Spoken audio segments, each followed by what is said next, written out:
This first season for you, how would you describe Unrivaled? History making, exactly like that. We're revolutionizing the game. I think it was perfect. The Unrivaled inaugural season is officially in the books. But how successful was it? Let's take a wild ride through the entire season. It all began on January 17, 2025, as the first ever 8-week Unrivaled season kicked off in sunny Miami, Florida. The first 3 weeks were jam-packed with high-octane regular season action, with teams battling it out twice a week. But wait, week 4, the first ever live one-on-one women's basketball tournament went down. Co-founder Nafisa Collier snagged the crown and was officially dubbed the Queen of the Court. Weeks 5 to 7 turned up the heat with even more intense regular season games as teams fought tooth and nail to secure their playoff spots. And then week 7 came to a heart-stopping conclusion. 2 teams were sent home and the remaining 4 moved on to the playoffs in week 8. The playoff action was nothing short of dramatic. On March 16th, the semifinals gave us the kind of unexpected results that make sports unpredictable and epic. Rose, the underdog all season long, beat Laces, and in a shocking upset, Vinyl took down Lunar Owls, the number 1 seed in what can only be described as a sports fairy tale. Fast forward to March 17th, and what do we get? A championship matchup no one saw coming.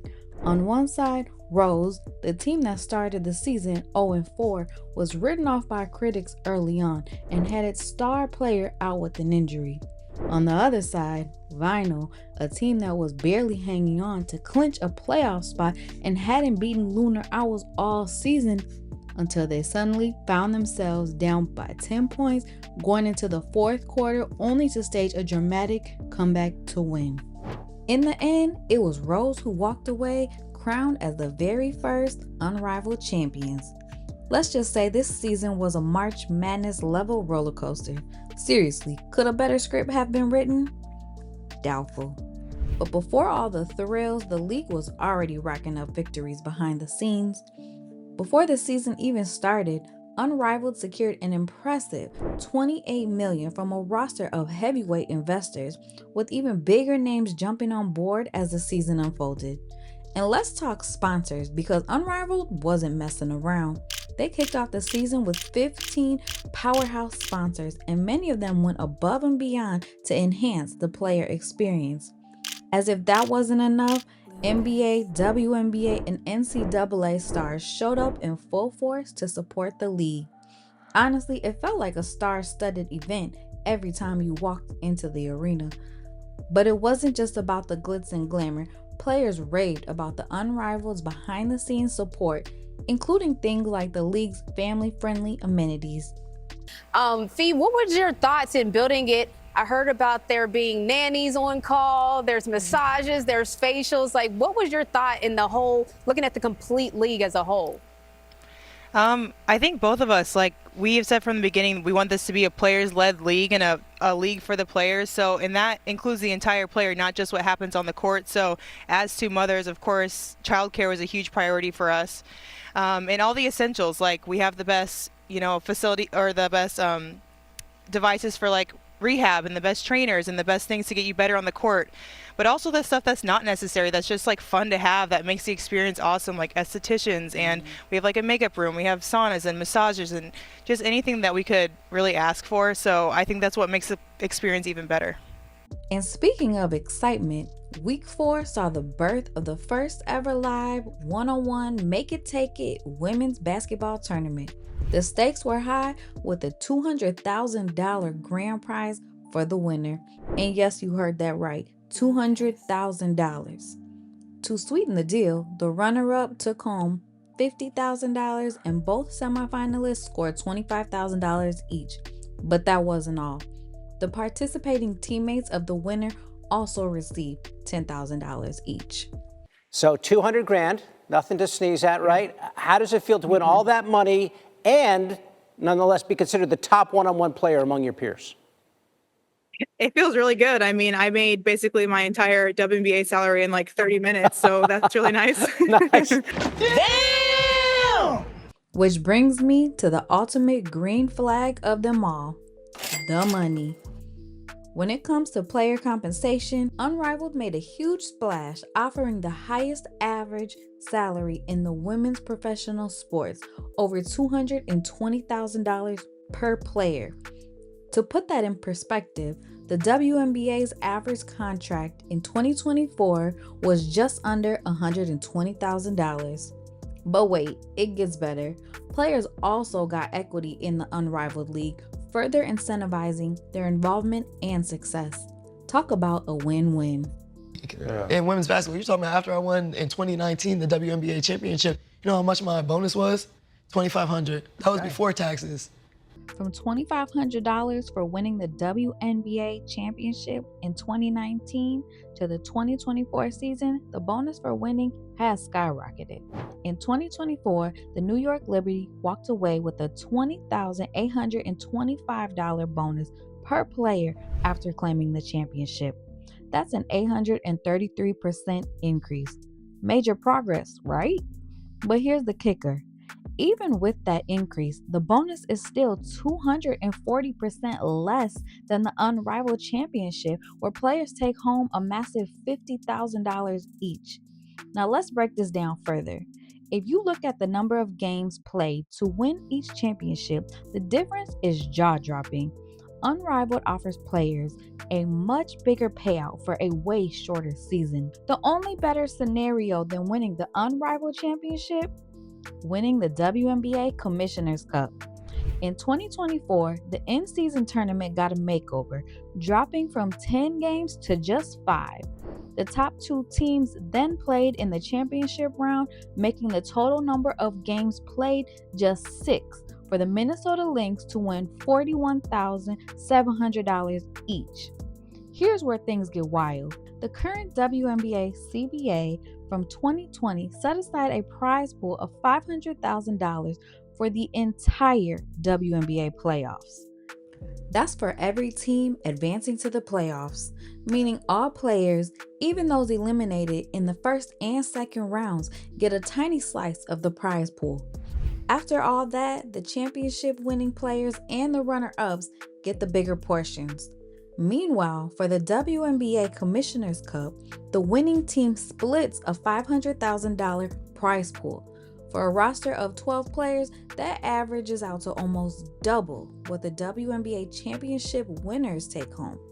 Oh, and the MVP of the Commissioner's Cup gets an extra $5,000, while the runner-ups get $10,000 per player, and that's not even taken out of the $500,000 pool.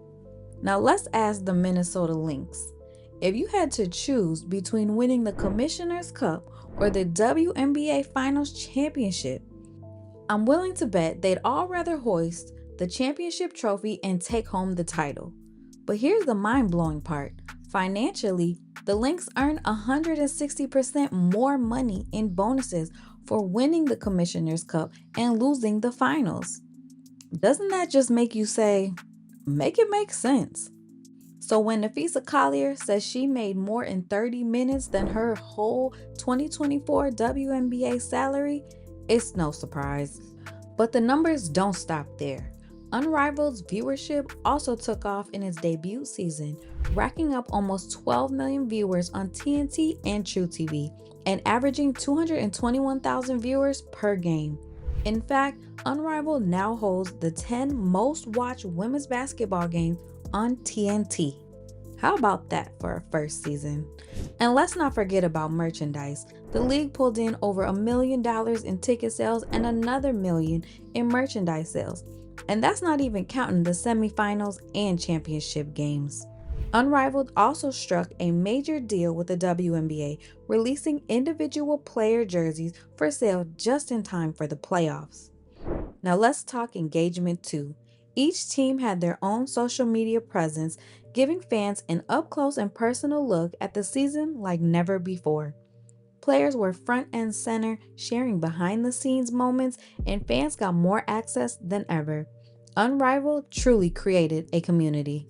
But as with any debut, there were some growing pains.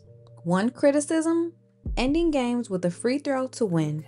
Out of the 41 regular season games, 6 ended with free throws to decide the outcome. While it's not a huge percentage, it definitely felt anticlimactic for fans and players alike, with half of those games having a point differential of plus or minus 1 point. Another point, the arena. Sure, it's intimate and up close, but fans are already calling for bigger venues to fit the electric atmosphere.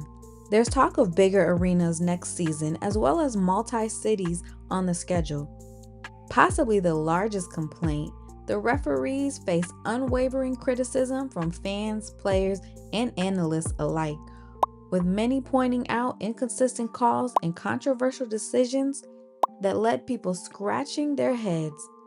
While the officiating certainly sparked heated debates and frustration, it's clear that Unrivaled is committed to improving the experience for everyone involved, giving teams and fans the best possible product on the court. Now, to wrap it all up and revisit the question, how successful was this first season? Unrivaled exceeded expectations, hands down. Co-founders Nafisa Collier and Brianna Stewart have laid the groundwork for something extraordinary, and this is just the beginning. And if you're still here watching, welcome to the Girls Just Wanna Hoop family. We're all about women's basketball and big-time excitement. Now, I've got a confession. While I love seeing every woman win, I was rooting for the Lunar Owls to take it all so I could use this next clip. Team that you want to play? Play anybody. Come on. Us versus everybody. Come on. Let's get no smoke. No smoke. We playing against everybody. It don't What about matter. you? The team you want to see? Man, line them up. Line them up. It don't matter. Line them up.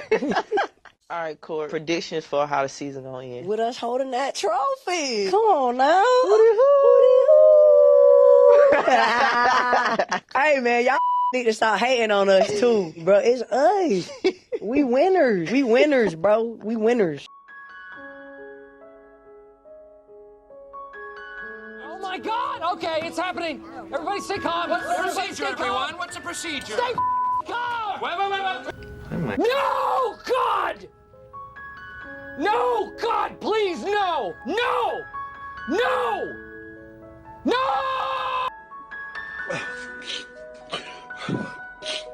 How? Hold on, bro. How? Please, for the love of the game, keep the microphone near Courtney Williams. And lastly, if you had told me you believed that the Lunar Owls, with their near perfect record and their plus 167 point differential, would get outscored 21-8 and not make it to the championship, I would have said, Stop the cap. Stop the cap right now. But Unrivaled proved that anything can happen.